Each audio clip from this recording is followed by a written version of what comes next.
Hey everybody, Darren Garman here with Trot. Hello, Trot. Hello, Darren. How are you?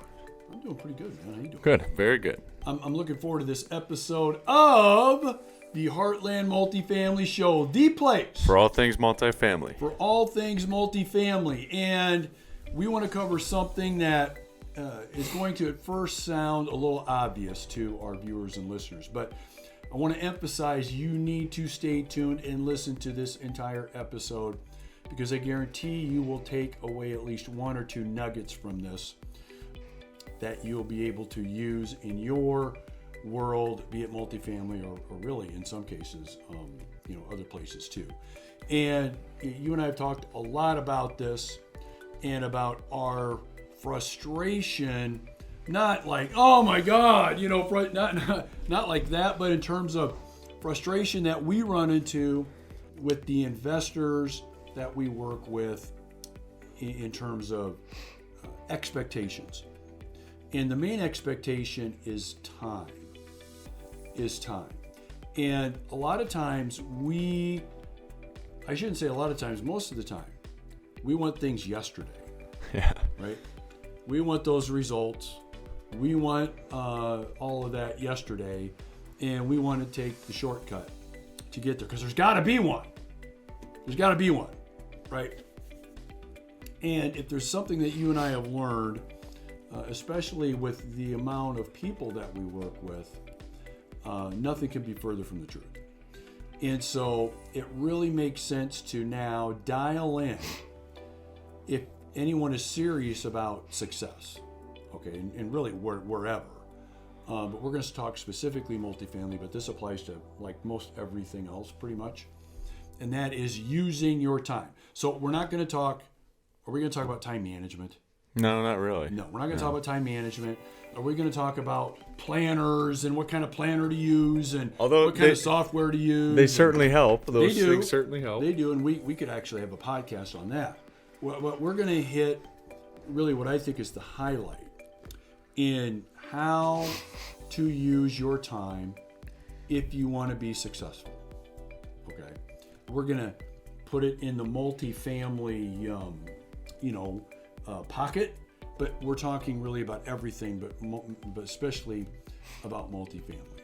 And so there are really three ways to use your time. Three there in that camera, three there in that camera. 3 ways to use your time in multifamily. So if you want to go from where you are now to where you want to be, you got to implement these 3 things like yesterday. Okay? These 3 things. What's the first thing that people need to be implementing to be successful in the multifamily game? What do they need to be implementing? They need to learn. Time for learning. Right. And you're not really talking about going back to college and spending 4 years doing another undergrad, are you? No. And that's an option. I suppose, yeah. If you want to. Yeah. But it's making sure you take the time to learn. And let's talk about a couple obvious places and a couple not so obvious places. Okay. So obvious places would be books. Okay. Would be podcasts. Would be maybe some courses, some online courses. And so the learning and the expansion of thought through taking the time and making sure you take the time, which means probably scheduling learning time. And if you don't do that, you will extend the period of time it's going to take for you to get from where you are to where you want to be if you don't take the time to learn. Now, here's the caveat. And you know where I'm going with this. The caveat is you don't use learning as a substitution for doing something. Like the professional learners is what I call them. Right. So if somebody tells me that, Darren, for the last 5 years, I've read 65 books on multifamily. I listened to 65 podcasts. And I'm a member of 65 websites on multifamily, meetings and more meetings. And I ask, well, how much multifamily do you own? If you say to me like nothing or like 4 units, that's a problem. That's a problem. And by the way, you laugh, but we see it a lot. Yeah. We see it a lot. And we're not saying that through taking the time to learn, you read a book on Monday and you're out there making offers on Tuesday. We're not saying that either. But it's easy to get in that groove of continuing to learn, continuing to listen, continuing to watch without pulling the trigger.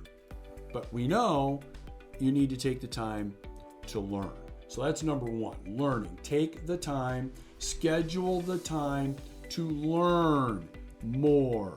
Learn more about multi. And by the way, does this stop once you buy your first or second property? No, I don't. It never stops. How much time are we spending on learning now? A lot more than I had ever anticipated.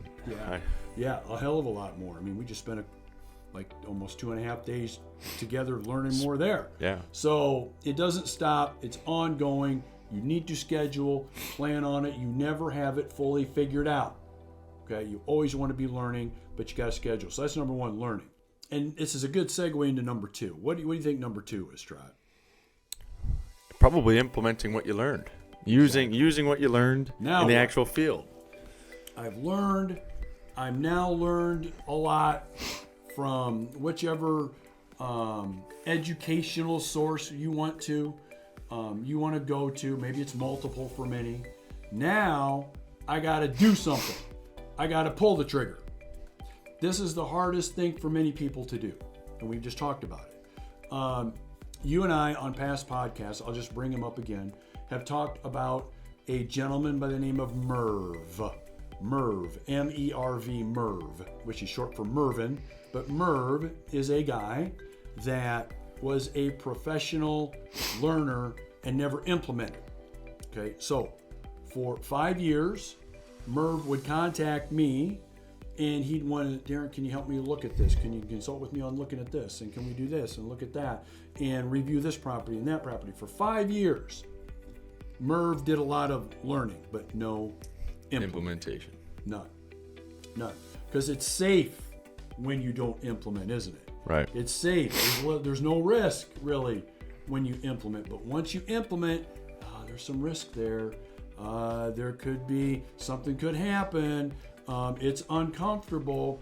And that keeps literally a minimum of 80% of people from pulling the trigger and really getting involved in multifamily. It's that risk because they don't implement. Folks, look, you're not going to get anywhere if you don't implement. As uncomfortable as implementation is going to be for you, and it still is for us, believe me, it still is for us, it's a must thing you need to do in order to hit your targets. Implementing. Sounds obvious, I know, but we see it a lot. Okay, so there's implementation, learning, implementation, and then what do you think the next one would be? Regrouping. Once you learn, once you implement, you sit back, you think, now what? And then you basically start over. You regroup. And do you think regrouping happens when things go really, really well, or when things don't go well? Actually, I think both case scenarios. Right. What can you learn more from? When things go well or when things don't go well? You learn quicker and more when things go poorly, from my experience. 100%. And so this gets back to the risk factor. The main reason people don't want to take risk and implement is because they're afraid they're going to make a mistake and they're going to have a bad experience. And maybe bring others into that too. Relatives, spouse, whatever. That could be the case too. But it's exactly what you need is that experience. Now, we're not saying you need to purposely experience bad stuff and make sure you experience and have a bad. We're not saying that. But you regroup. You're always regrouping. So when you have a bad experience, things don't go the way you thought. The property doesn't cash flow like you thought. It doesn't go up in value like you thought. The area isn't like you thought it would be. The financials didn't work out. The lender, we could go through so many different scenarios of things that don't work out. But that's when you regroup, and now you say, okay, based on what I've learned now what do I do?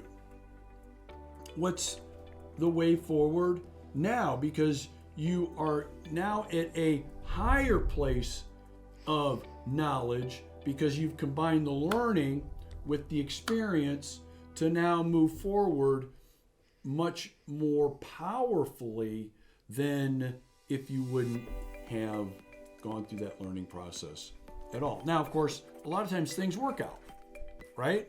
Things work out. Things kind of go as planned. Sometimes they do. Properties operate like you think they're going to. The experience goes well, or maybe even better than what you thought. Is that a time when you then say, okay, I got this all figured out. We don't need to do any more of this learning stuff.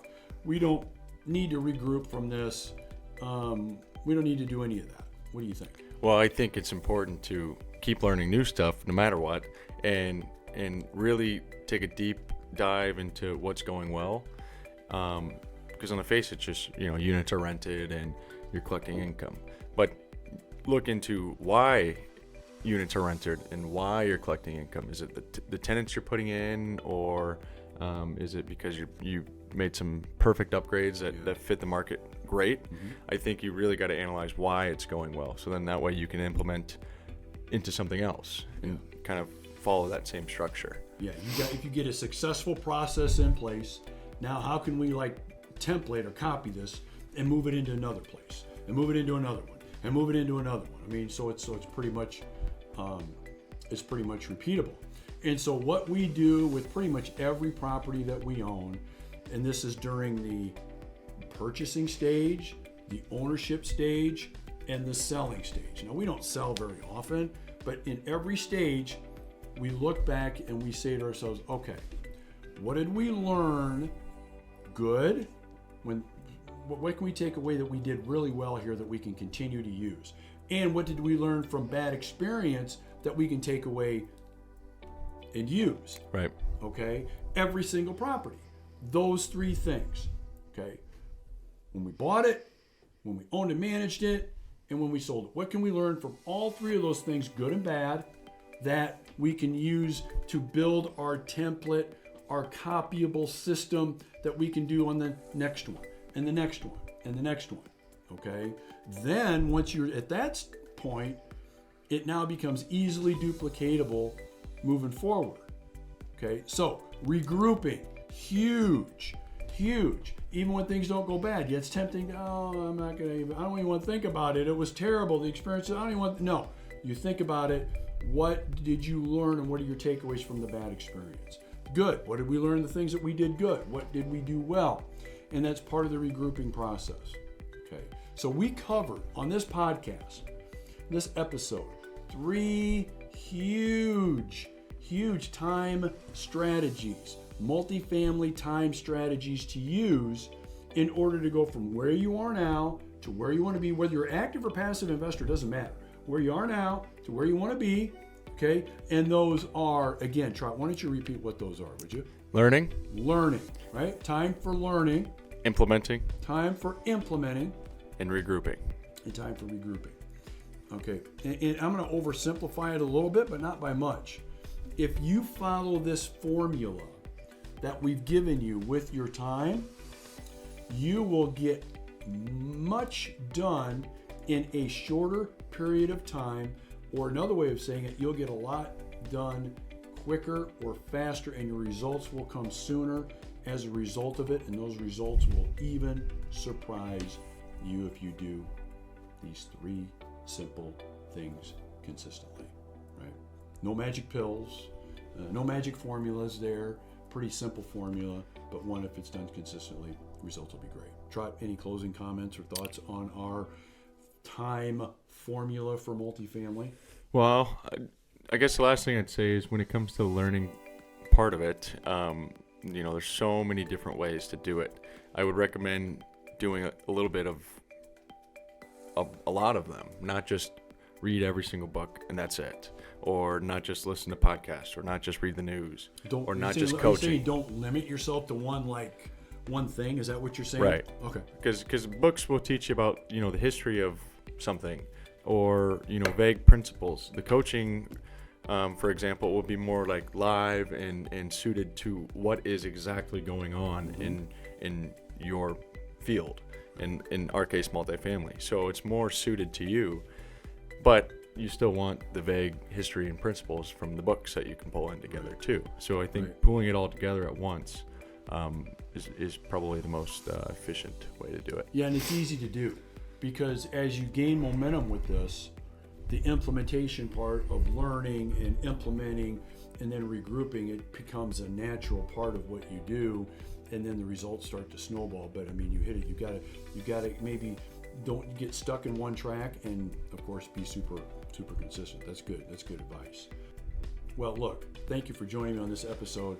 This is an important episode. It may have sounded a little obvious when you maybe saw the headline or you looked into a little bit more information on the podcast, but I guarantee you've got at least one or two really good nuggets that you've taken away from this that you will use, and if you use them consistently, your results will be fantastic. And make sure you let Trot and I know about those results. Okay, well, I'm Darren Garman. I want to thank you for joining me and Trot on the Heartland Multifamily Show, the place For all things multifamily. for all things multifamily. Learn, implement, and regroup. We will talk to you later. Bye-bye. If you enjoyed this video and you want to make multifamily a bigger part of your investing world, make sure you click here on this video to discover the 3 easy ways to invest in and own your own multifamily property.